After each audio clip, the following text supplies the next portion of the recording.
Okay, this is the rows that we're making for our greens. Fixing it where we can walk in between the two rows and pick. Hello everybody, this is Danny from Deep South Homestead. We're out here this morning. We finally got some temperature in the low 50s. It's right at 50 degrees. So it's time for us to start getting some greens in the ground. As you can see, we laid the rows off. And what I do is I come back and at the bottom of the row, I lay what I'm going to plant in each row. That kind of helps me know where I'm at with my seeds. And we're going to show you the process that we use to put them in the ground here and how we do it at the Deep South. But our main concern is if Wanda can pan to her right, our culprit is right to the right here, and we're praying that this electric fence keeps us from having a problem here, because we have all these critters here that just love to eat greens, and we're praying that that electric fence right there above the ground kind of helps suppress them and keep them in there. Okay, we're going to start putting our kale out on top of this bed that we've got made up here. And we'll come back in a minute and show you how we put them in the ground. We'll make sure we get a good stand.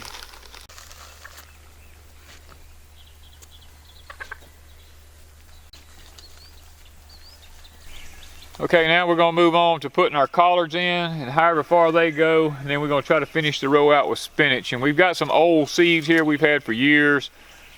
We're going to just see if they're still any good, see how long these seeds will actually last, because we've been saving them and it's time to start using up some of these old ones.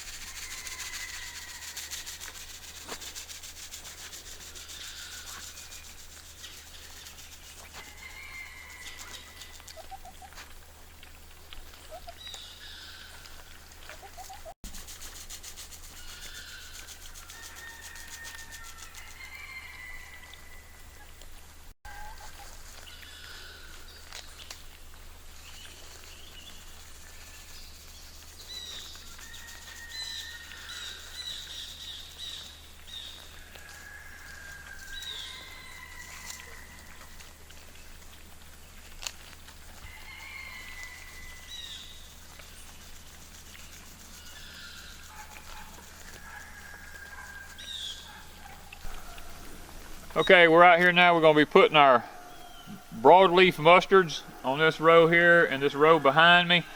We kind of had to take a break. The chickens have already got in here. We had to kind of get rid of some of the chicken problem there. So we're going to finish out this row here with the broadleaf mustard on it.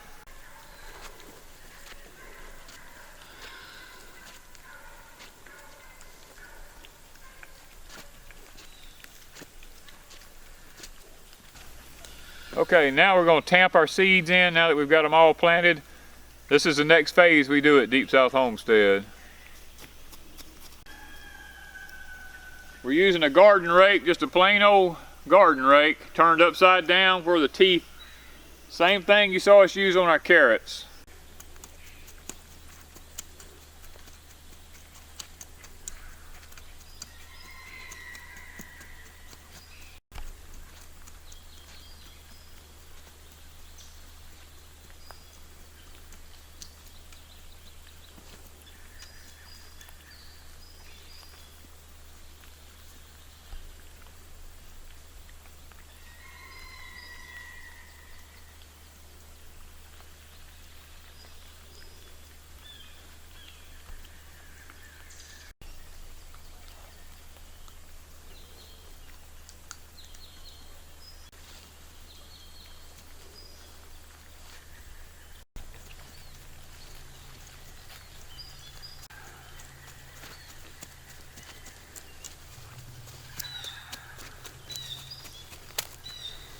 One of the reasons we do this is if you can see the little grooves that it leaves in the ground like that, when we do our next phase, any little seeds, it helps rake them off down into them holes and grooves so that they get good soil contact. Okay, now we're back with just a plain old yard rake like you rake leaves with. We found that this is the best thing we can use. What we do is where we've got all these little grooves in the ground, we'll take this rake, we just lightly rake over the top of it. What that does is creates a good seed bed, plus any weeds or grass that's left in the ground, it helps pull them out.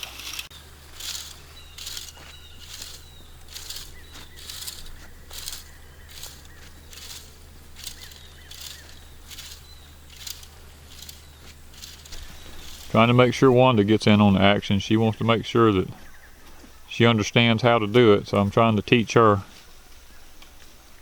the best way to put these greens in the ground and be successful with it. Now all we got to do, we got 10 days of dry weather coming up, so we may end up having to water these. I'm not sure yet. Depends on how quick this ground dries out.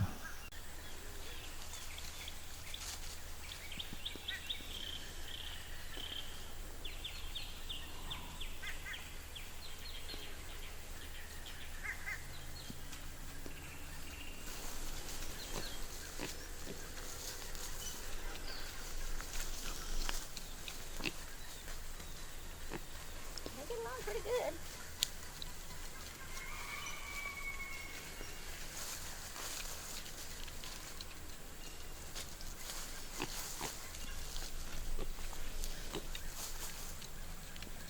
Mine ain't as pretty and straight as yours. It's just there. Comes with years of experience.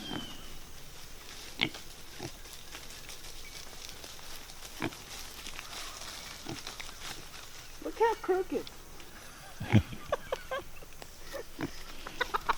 I guarantee you that plant will never know the difference. Probably not. Most gardeners will. When they all come up, you won't know. Well, it might be a crooked road though. Let's just pray that we get enough moisture in the ground to get them up and not lose them. Well, it's wet right now, so. Yeah, it's damp now, but that don't mean nothing. If they get up. Okay, let's try the other process. Alright, we can see here, Wanda's got the little grooves in the ground. She's going to move forward to the next process that she saw me doing. And just rake down or Just across? rake in line with the row. This way. Yeah, light rake. That's it, just like that. That pulls that dirt back in them grooves and covers them little seeds up.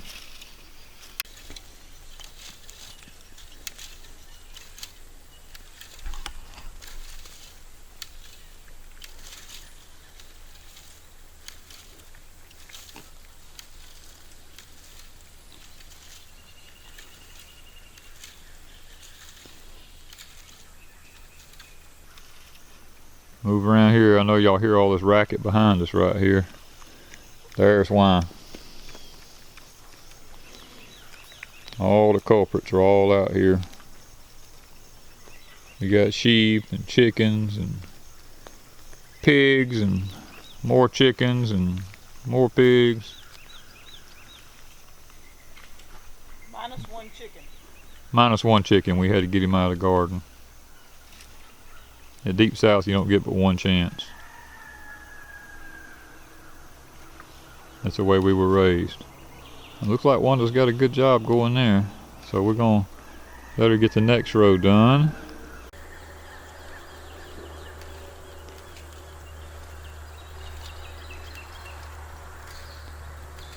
And maybe in a week or so, she'll see the fruits of her labor. Alright, she's getting on down the road now. Kind of got her a little rhythm going there, got it figured out. Kinda. Kinda. Looks like it's gonna all work. Now All we right. shall see. Y'all seen how at Deep South Homestead, how we plant our greens. That's enough greens right there to last us all winter and have some to can if they come up and do good. Plus, we have them planted all in our food plots if the deer leave them alone. This space that you see right here beside us by our lemongrass is going to be English peas in January, we're hoping. That's the reason we didn't put the greens here, so they won't interfere with that spot. Plus, when you come around, see, this is all lemongrass, y'all. This stuff is 4 feet tall. All this lemongrass. Here is our sweet potatoes. This is our last sweet potato patch, which will be dug first week in October. We still have this one to go. Today's October 1st, so this Well, week. Well, it's going to be next week, actually, but according to the date, we'll be 140 days into this, so that's when we'll dig these sweet potatoes here. Now, we could actually leave them longer, but we need this ground to where we can start amending it for next spring. As you can see there, they look pretty good. And it's not a very big patch. It's only about 20 feet wide and about 60 feet long, but there'll be enough potatoes in there to do some good for us.